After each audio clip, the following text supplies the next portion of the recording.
IXY versus time. From 30 degree we started, 30 to 90, 90 to 150, 150 to 210. Here we started at minus I naught by 3, minus 2 I naught by 3, minus I naught by 3. Then it will be like this, I naught by 3, 2 I naught by 3, 270 to 330. Then up to 360 it will be I naught by 3. And 0 to 30 also it will be I naught by 3. Now I naught is given to me as 1 pu, so you can also write it as 1 by 3, 2 by 3, 1 by 3. And if you want to find out IR, IR is actually, IR will be equal to K times IXY. So it will be equal to K by 3 minus K by 3 minus 2K by 3, like this.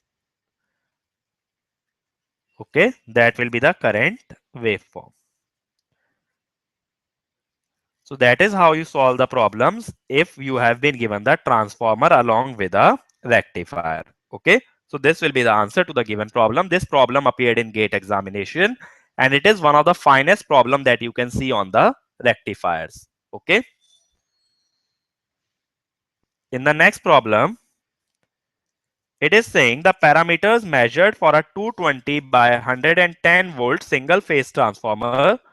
Self-inductance of primary winding is 45 millihenry. Secondary it is 30 millihenry. Mutual inductance between the primary and the secondary is 20 millihenry. Using above parameter, we need to find the leakage and the magnetizing inductance referred to the primary. Now, what happens is that if you see a mutually coupled inductor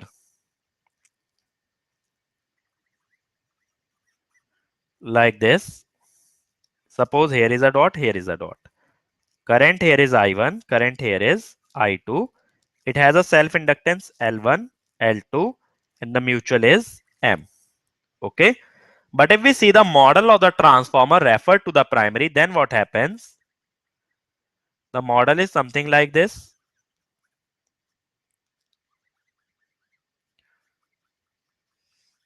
This is the leakage inductance of primary. Leakage inductance of secondary referred to primary. Mutual leakage inductance. This is dot, this is dot. Current is leaving here. Okay. So now what will happen is that if you see in these two model, here current was entering the dot on the both sides. Here current leaves one of the dot. So I2 has to be taken with a negative sign. According to the first figure, if we write the voltage equation, V1 will be equal to L1 di1 by dt plus M di2 by dt. But since we have to consider I2 in opposite configuration, this equation should be written as L1 di1 by dt minus M di2 by dt. Now same equation in here. In the second circuit, so here I will tell I1, here I will tell I2 dash, here I will tell I mu. That is the magnetizing current.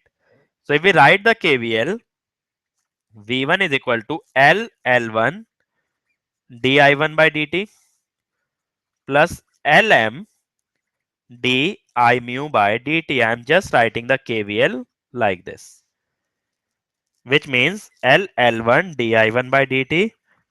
Now by KCL, this I mu can be written as I1 minus I2 dash. Okay, which means L1, okay, plus Lm di1 by dt.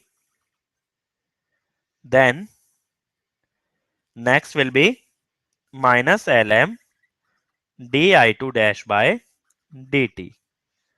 Is it fine? Now this di2 dash, by transformer formula I know I2 dash is equal to N2 by N1 into I2 because MMF remains the same on both sides. So LL1 plus LM di1 by dt minus N2 by N1 Lm di2 by dt. Now compare it with the first equation in which we had self and the mutual inductance, that is this equation. From here I can say the self inductance is equal to LL1 plus Lm and the mutual inductance is equal to N2 by N1 into Lm. Now if we say N2 by N1, according to the given transformer, N2 by N1 is equal to half. Okay. And the self inductance is 40, mutual inductance is 20. So, which means if we compare these, then this is 45, which is equal to LL1 plus LM. LM is how much? LM is actually, 1 minute. LM is actually given to me as 20. So if LM is given to me as 20, then it should be 45 minus 20. But it should be V1 is equal to LL1 di1 by dt plus LM dim by dt. Okay. Okay. But still I do not know the value of Lm. For that I first need to find the value of Lm. So let us write it as Lm only.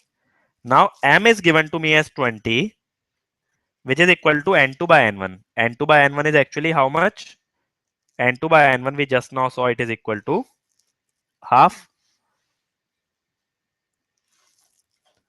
So half into Lm, which means Lm comes out to be 40 millihenry. And if we substitute here, this will give me the leakage inductance as 5 millihenry. So now we have two parameters of the transformer.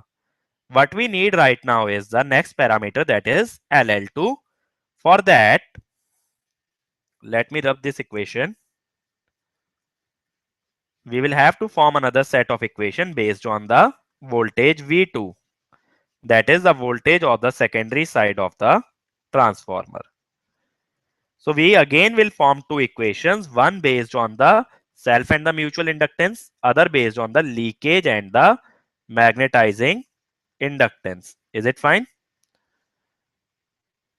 So here, if we see the first circuit, if you want to write down V2, that is the voltage here.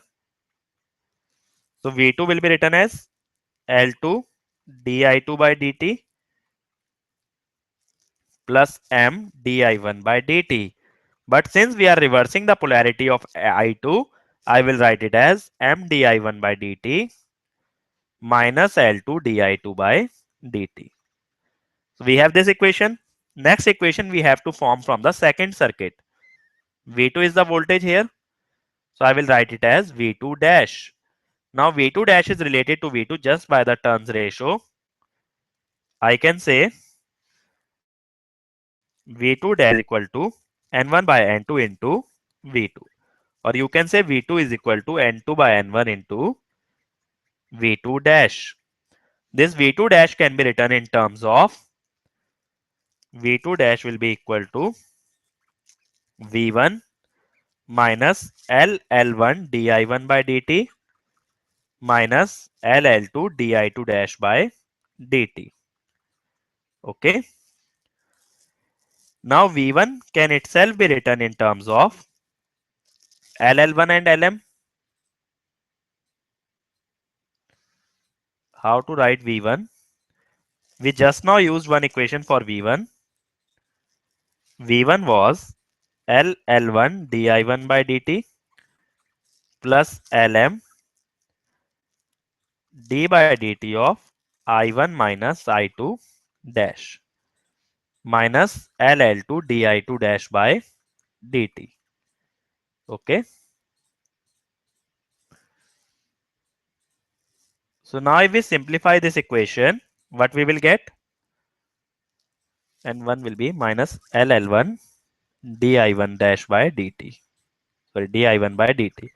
So this equation, this term gets cancelled out. So it becomes Lm di1 by dt minus Lm plus LL2 di2 dash by dt. Now I know I2 dash is equal to how much? I2 dash is equal to N1 by N, sorry, N2 by N1 into I2. So V2 dash can be written as Lm di1 by dt minus Lm plus LL2 into N2 by N1 into I2 dash.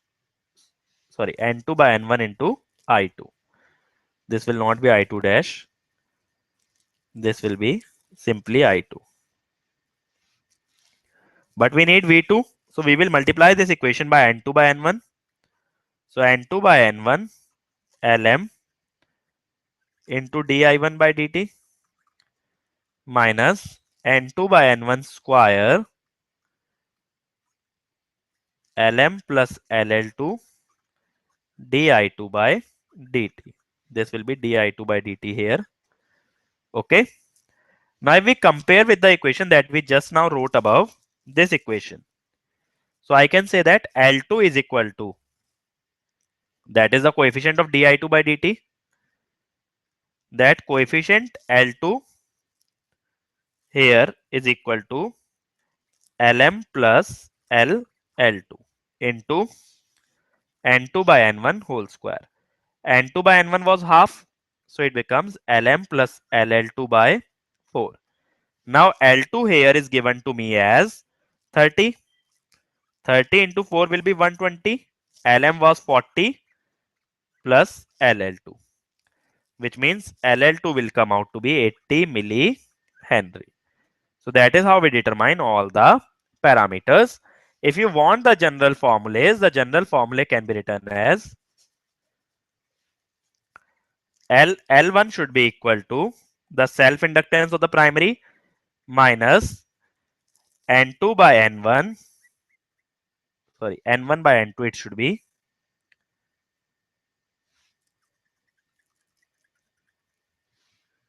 It should be N1 by N2 into mutual inductance. Mutual inductance itself, sorry, magnetizing inductance will be equal to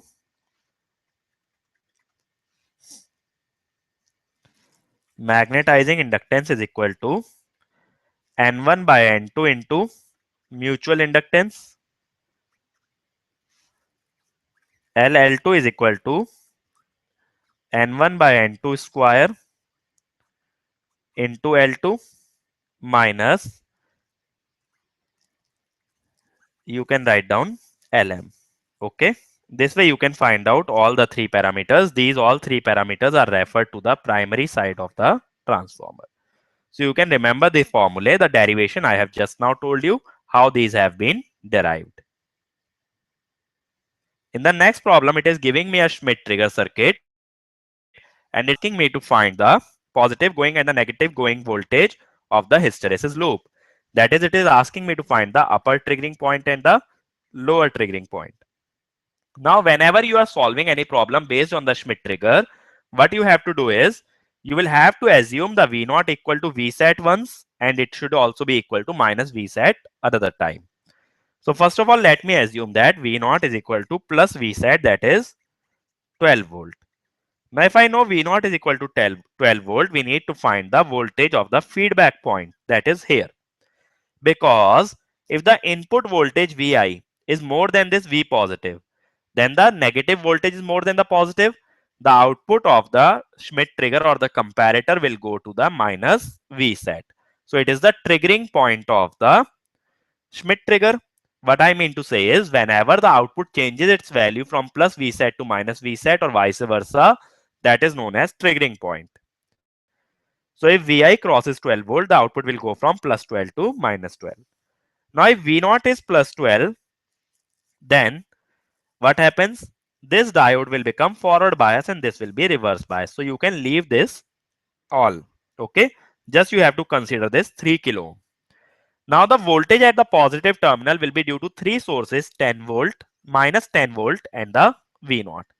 So to find the voltage of the positive terminal, we have to use the superposition theorem. For superposition theorem, what we will do is we will consider one by one each source. So next we will consider the due to V naught. If we are considering due to V naught, we will assume that this 10 volt and the minus 10 volt both are 0. If these both are 0, then this 4 kilo ohm and 2 kilo ohm, they will be connected in parallel. Okay. How they are in parallel? This terminal is already common. These both are grounded, so they will be shorted. 2 and 4. Now here we have a 3 kilo ohm resistance. Here we have V naught. This is the positive terminal. So this voltage I need to find. So this is 12. So it will be 12 into the parallel combination of 2 and 4. The parallel combination of 2 and 4 will be 2 into 4 upon 2 plus 4, which is equal to 8 by 6, or we can say 4 by 3. So 12 into 4 by 3 divided by 3 plus 4 by 3. How much will this come out? 9 plus 4, 13. It will be 48 by 13. So that is due to V naught. Similarly, we have to find due to 10 volt and minus 10 volt. Now, if you are finding due to 10 volt, we will assume that the minus 10 volt and the V naught are both are 0. So, if you assume V naught and this minus 10 volt are 0, this 3 kilo ohm and 2 kilo ohm will come out in parallel. This is 4. This 3 and 2 will be in parallel. Okay. This is my positive terminal. So what will be the V naught positive? It will be parallel combination of 3 and 2, which will be 3 into 2 by 3 plus 2. That is 6 by 5. So 10 into 6 by 5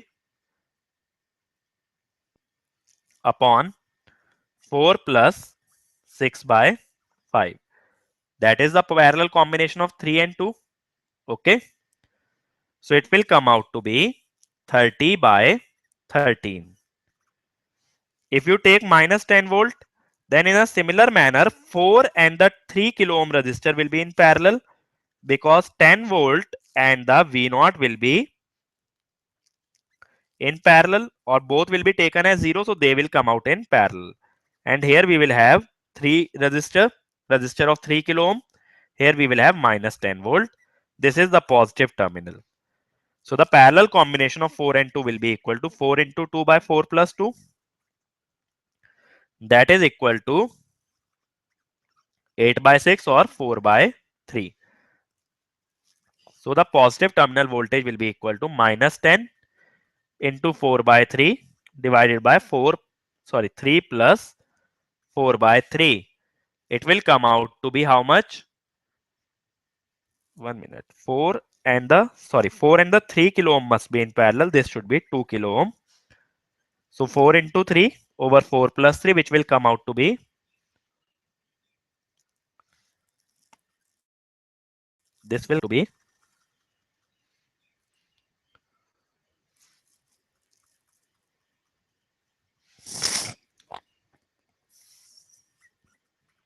12 by 7.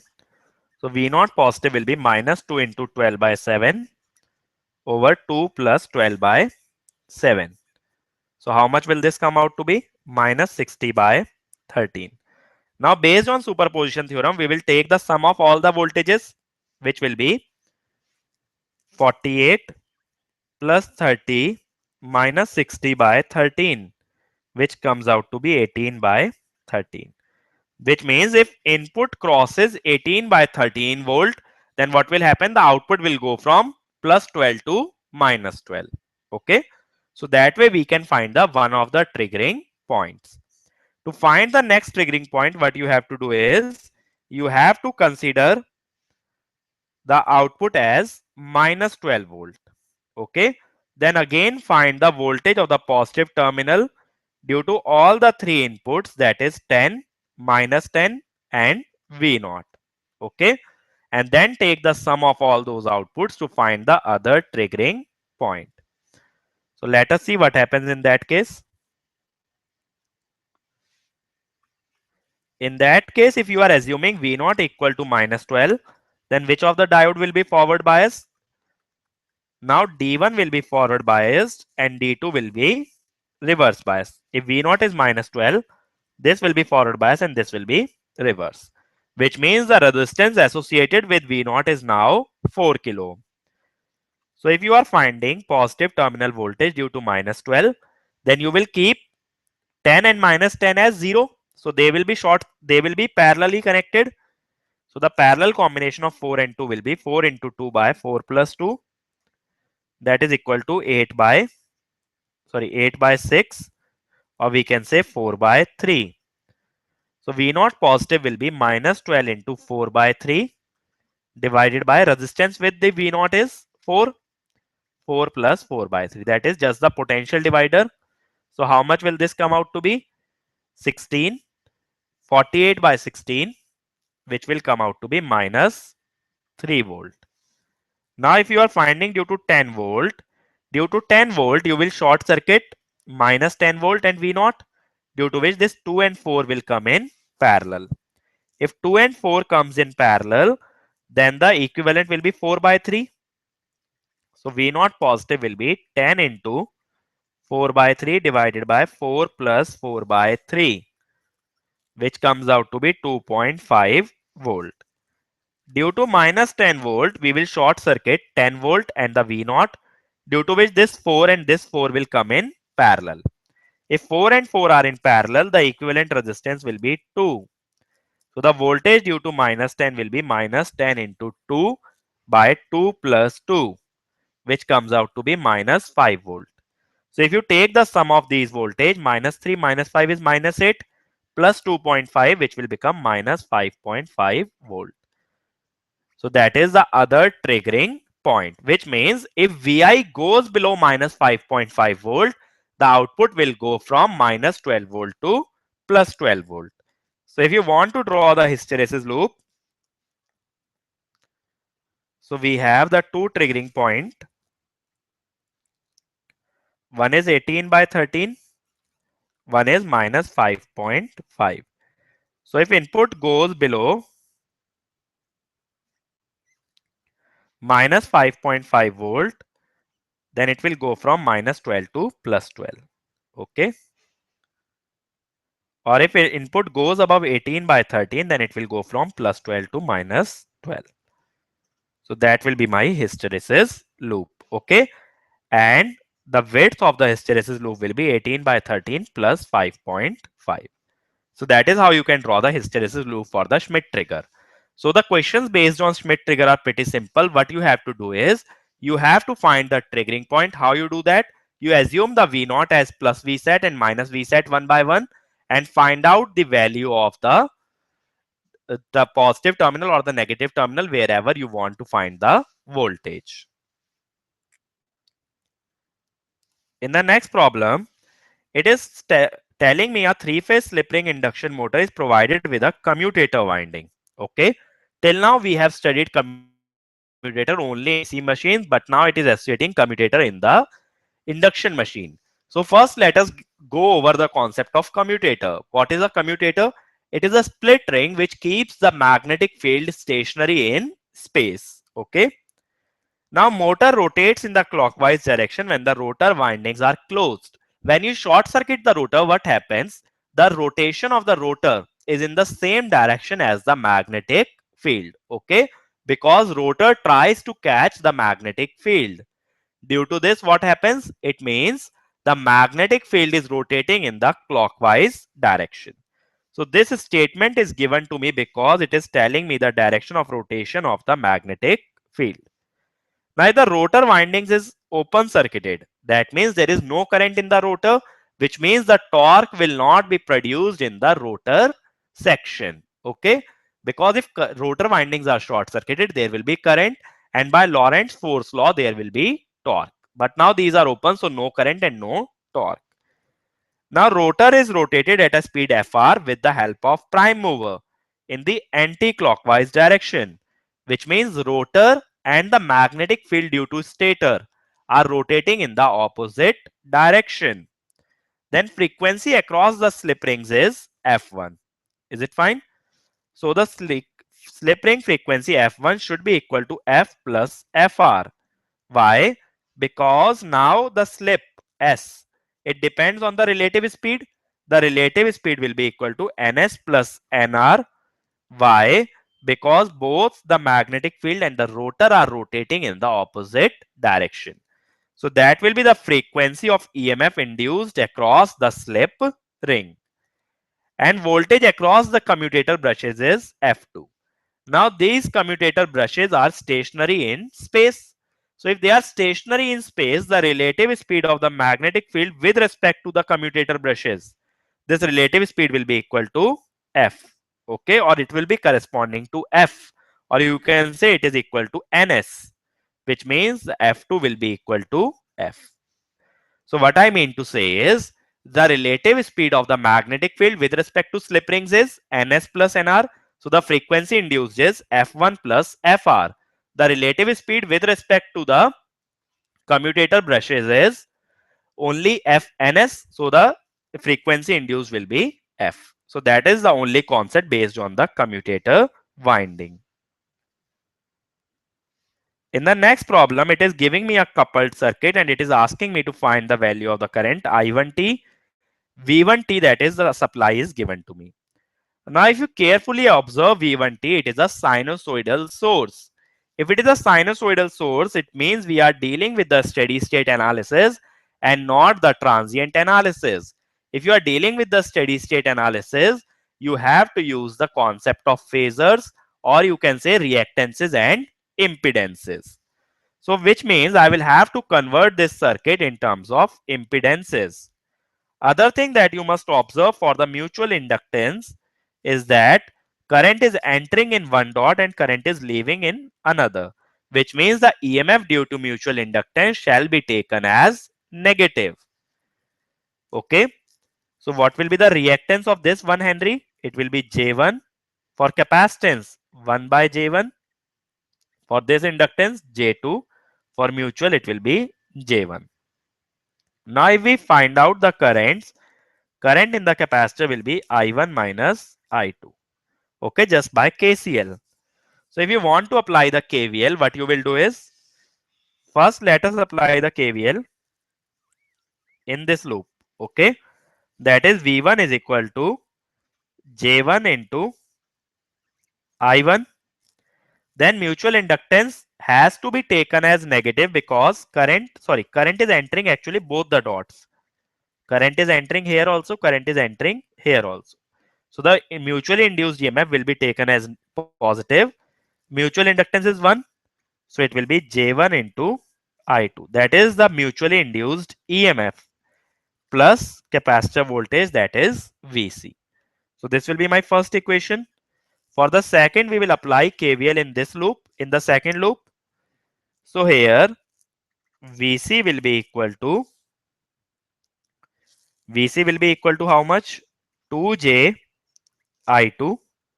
Okay. Here capacitor is acting as a voltage source plus J1, that is due to the mutual inductance, into I1 plus I2 into 1 ohm, that is the resistance.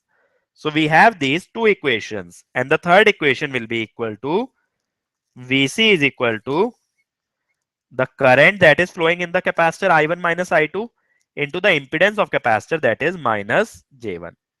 So now we have three equations and three variables, that is I1, I2 and Vc. Okay. So if you solve this equation, if these three equations are solved, how you have to solve? You have to solve manually, because even in the offline calculators, such kind of equations cannot be solved in the calculator itself. So how you will solve this equation? So if you see the first equation, I can substitute the value of Vc from the second equation. So if you substitute Vc, or if you substitute Vc from the third equation, Vc from the third equation is equal to minus Ji1 plus Ji2. Substitute in the first one, V1 is equal to Ji1 plus Ji2 minus Ji1 plus Ji2. This gets cancelled, which means I2 is equal to V1 by 2J. Okay. Now V1 in the phasor term will be equal to RMS value, and the phase is 0 degree. Okay, because it is 2 root 2 cos t. So I2 will be equal to 2 by 2 angle minus 90, which is equal to 1 angle minus 90. Now we need to find the I1. Now in the first equation, if you substitute Vc from the second one, Vc is equal to 1 plus 2j I2 plus j I1. If you substitute in the first equation the value of Vc from the second one, then what we will get? We will get V1 is equal to j I1 plus j I2 plus 1 plus 2j I2 plus j I1, which means 2j I1 plus 3j I2 plus how much? I2. Now I already know the value of I2. Based on that, if we calculate I1 from here, it comes out to be 1 plus j by 2. 1 plus j by 2 means 1 by root 2 angle 45 degree, which means the current I1t will come out to be 1 by root 2 into root 2, because we are talking about the maximum value, cos of t plus 45, because the phase shift is 45. So it means cos of t plus 45. So whenever you are dealing with the mutual or the self inductance, do make sure whether the source is sinusoidal or non-sinusoidal. For the case of sinusoidal source, you have to deal with the steady state analysis.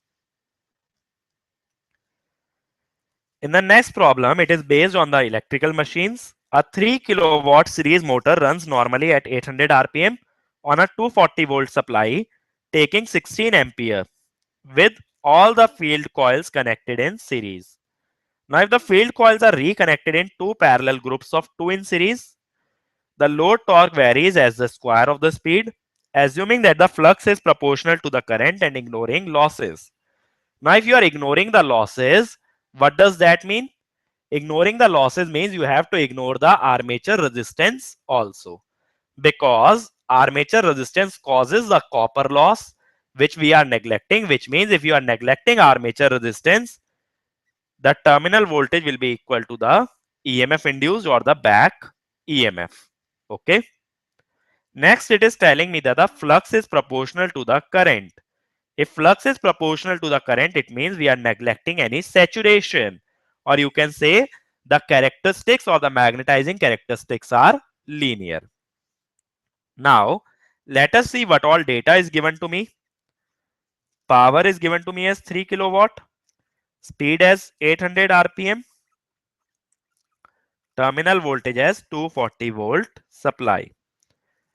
The current that is given to me, since it is a series motor, IA is equal to 16 ampere. This same current will be equal to IF. Now initially when all the field coils are in series, IA is equal to IF is equal to 16 ampere. And here what we can say is torque will be proportional to IA square, because torque is proportional to IA into IF. So it is proportional to IA square. Let us say torque is equal to K1 IA square. Now it is saying torque is also proportional to N square. That is the speed square. So let me say torque is equal to K2 into N square. Which means I can say K1 IA square is equal to K2 into N square. Which means IA is equal to under root K2 by K1 into N. Okay. Or what we can say is that since we know the value of IA and N, I will write this equation in the general terms. Or you can say like this, IA into IF is equal to some constant into N square. Why I am writing like this? Because when we will be dealing with the parallel connection of field coils, IA will no longer be equal to IF. So initially IA and IF are both 16. So 16 square is equal to K into 800 square, which gives me the coefficient k. This k will come out to be how much? This k will come out to be 1 by 2500. That is 16 square by 800 square. Now we have this constant k. Now it is saying that the field coils are distributed into groups of 2 in parallel, which means if the field coils are connected like this, then current in each field coil will be equal to Ia by 2, and the turns in each group will be equal to n by 2, n by 2, due to which the flux will now be or MMF will be n into I, which means NIA by 2, because it will be NIA by 4, NIA by 4, totally NIA by 2. So we can say that the field current now becomes Ia by 2, because initially the MMF was equal to N into Ia, but now it is NIA by 2. So I will say that the field current is effectively reduced to half, which means IF into Ia, which was equal to K into N square. Okay. So Ia has been reduced to, or IF has been reduced to Ia by 2. So I will say IF is equal to Ia dash by 2. I do not know what is the new value of the armature current. I am assuming it as a Ia dash. Now what happens is that, as I told you, we are neglecting Ra, which means Vt is equal to EF, which is equal to 240 volt, and it is constant. Okay. Now EMF is always proportional to flux into speed, or you can say it is proportional to IF into N. Since it is constant, which means IF into N must be constant. Initially IF was 16 ampere and speed was 800 rpm. Now IF is Ia dash by 2 and speed is, let us say, N. So Ia dash into N will be equal to 32 into 800, or you can say 25600. So that is one equation. The other equation is that the torque. Now that IF is equal to Ia dash by 2, Ia dash by 2 into Ia dash, that is IF into Ia, is equal to constant K into N square, which means Ia dash square is equal to 2K N square. Is it fine? So we have two equations in Ia dash and N. Is it fine? So Ia dash can be written as 25600 by N whole square. K was 2500, 1 by 2500 into N square. From here I can calculate the value of N as well as Ia dash. So this Ia dash will come out to be how much? This will come out to be 26.9 ampere, and the speed will come out to be 951.9 rpm. Okay. So how will you get how to solve this problem? The thing is that here we have two variables, that is the armature current and the speed. So we need two set of equation. So one set of equation I have formed from the torque, other I have formed from the EMF. Remember, the questions that are based on the DC machines, they are always based on proportionality relations and not on the exact formulas that are involved with EMF and torque. So remember, EMF is proportional to flux into speed and torque is proportional to flux into armature current. Moving on to our last problem. It is saying two alternators are mechanically coupled and we have been given two EMF 300 and 200. Now we want to find the terminal voltage and which one will act as the motor. Now suppose each alternator has a impedance Z, EMF is E1. The next, or let us say Z1, Z2, E2. Now since one of them has a EMF 300, other has 200, which means current will flow from high potential to low. It will go from E1 to E2. So this one acts like a motor and the first one acts like a generator. Then if you are given a load current, you will assume that the circulating current is, let us say, I1. So what is the current here? Or let us say circulating current is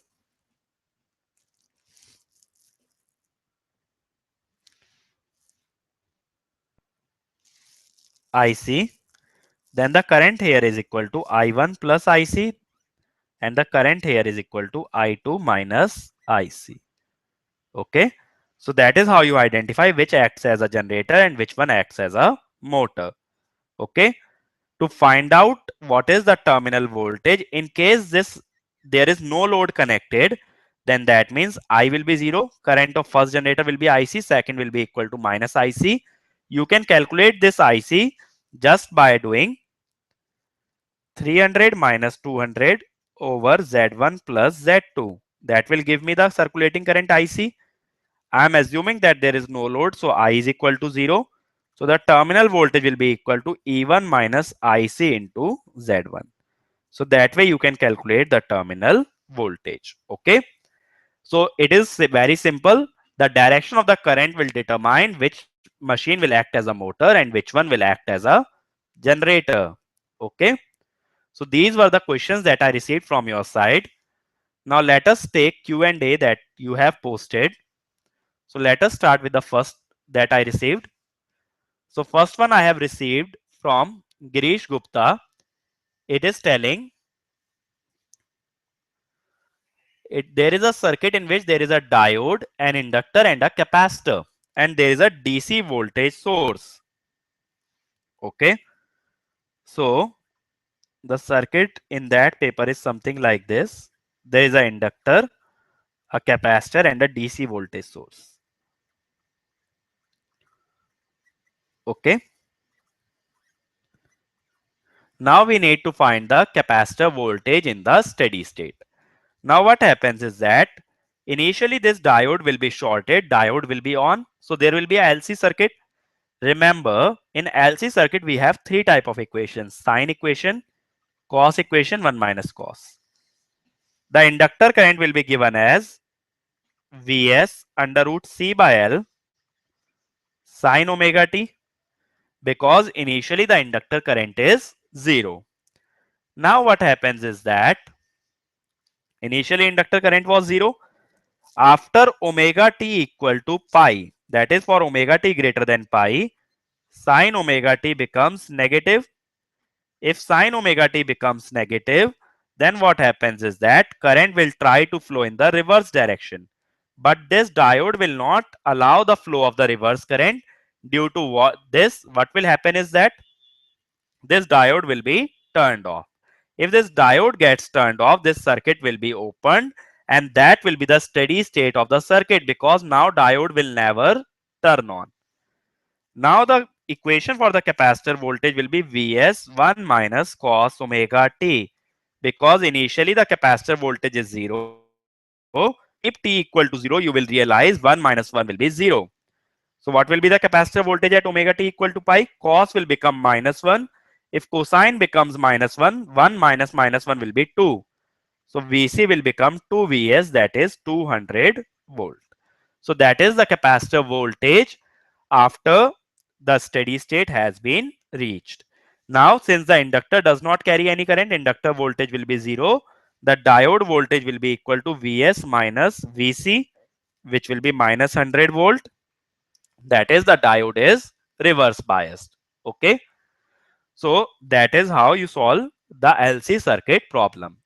The next question that I have received from Rohit Tiwari, that is, while finding Kp, Kv and Ka, one thing we do is directly multiplying GH and other by making a unity feedback. So which one method should we prefer?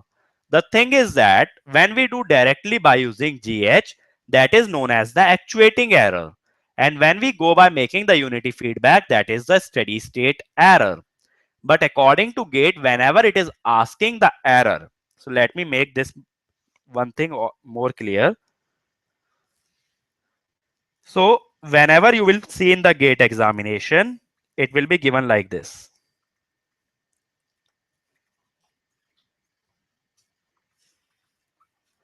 So they would have given error here, ET. This error is called as actuating error.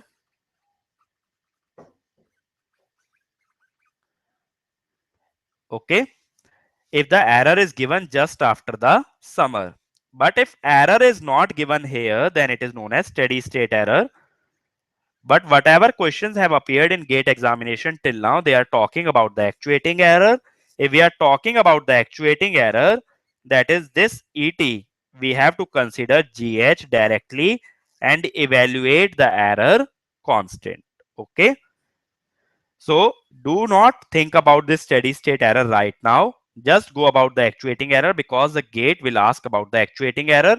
There consider GH as directly as the product of G and H. Find out the error constants and find out the error in the problem. In the next question, in gate 2015 set 1, we have been given a single phase full bridge VSI and we have to find the amplitude of fundamental component. Okay. So this problem is based on sinusoidal pulse width modulation, which we have considered in the lecture.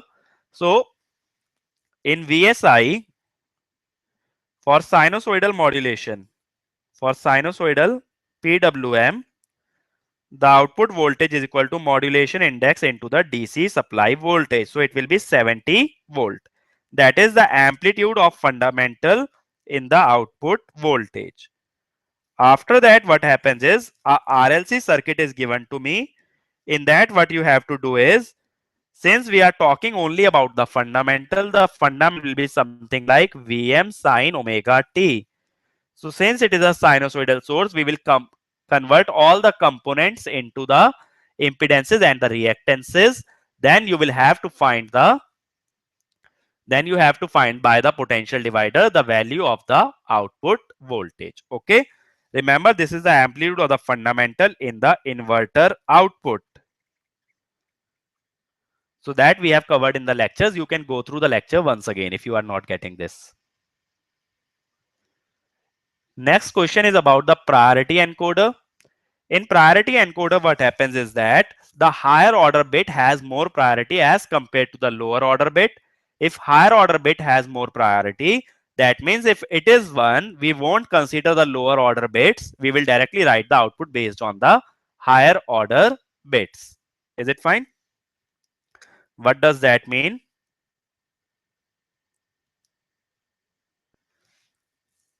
It means, suppose, let me take 8 bits, D7, D6, D5, D4, D3, D2, D1, D0. So if this D7 is 1, it does not matter what are the rest of the bits. The output of the encoder will always be 1, 1, 1. If it is 0, then we will check the next priority, that is D6. So if it is 1, the rest of the bits do not matter. The output 1, 0. That is the concept behind the priority encoder. Based on this, you can find out the truth table of the priority encoder. So what shall be the next terms? 0, 0, 1, x, x, x, x, x. It will be 1, 0, 1, 0, 0, 0, 1, 1, 0, 0, 0, 0, 0, 0, 1. Then it will be 0, 1, 1, 0, 0, 0, 0, 1. It will be 0, 1, 0, 0, 0, 0, 0, 0, 1. It will be 0, 0, 1. Then 0, 0, 0, 0, 0, 0, 1. It will be 0, 0, 0. Okay. That way only the higher order bit has the more priority and the lower order bits will not matter. So that is how you deal with the priority encoder. Is it fine? So if you have any other doubts also, you can post it so that I can answer them right now, right here only.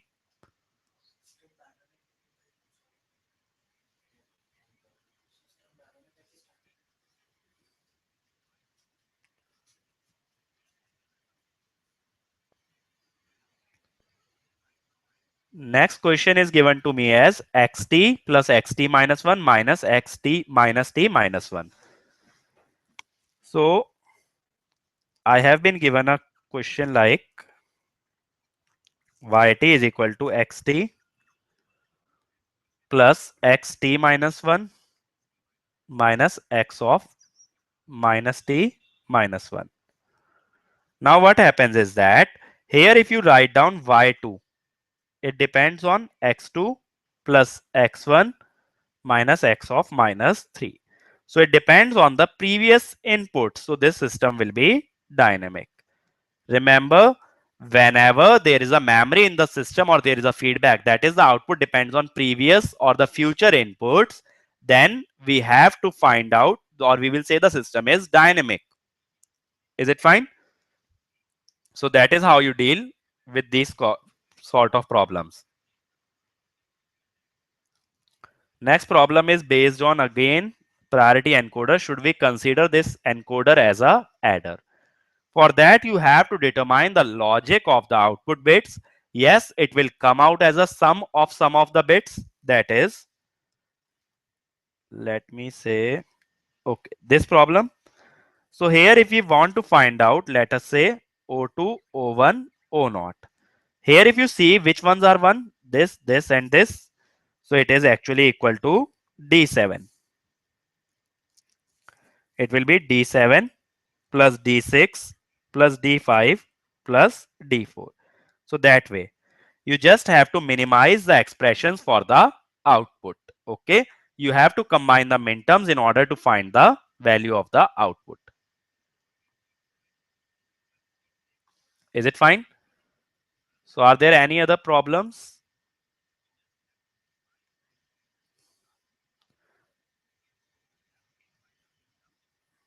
So if there are any other doubts also, you can ask them in the QA section.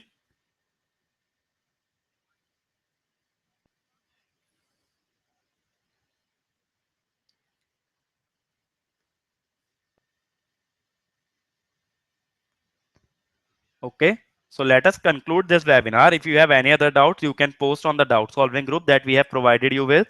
There I'll answer the doubts. Okay.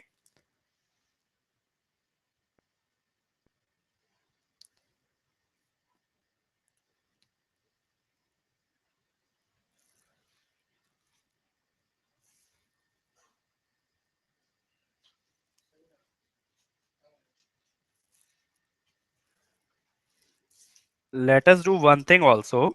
Let us discuss the exam strategy that you are going to follow since you will be attempting the exam after a week. So the thing is that now we have only around 5 to 6 days left.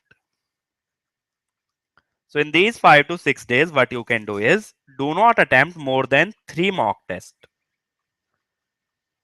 Okay, that much is sufficient. Then what you have to do is you can attempt the paper in any order, but the order that I followed was first I went about 1 mark technical section. There the ideal time should be taking 45 to 50 minutes. Okay. Then go about the aptitude.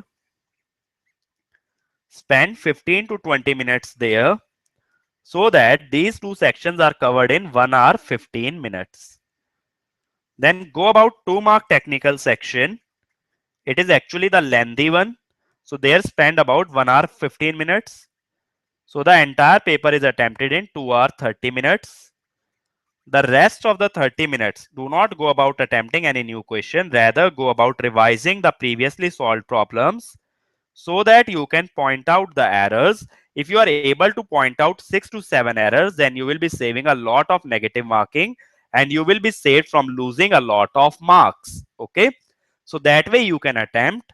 And the thing is that you can attempt the paper in any order. It is not necessary, but try to follow this timing. Okay.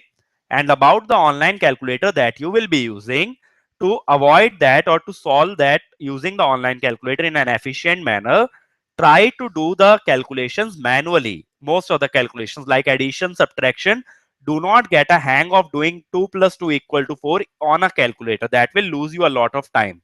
So the simpler calculation should be done by hand. so that your efficiency will be improved and you will save a lot of time. Is it fine? And try to solve a problem in notation so that you have to substitute the values at the very last step so that you only have to perform one calculation.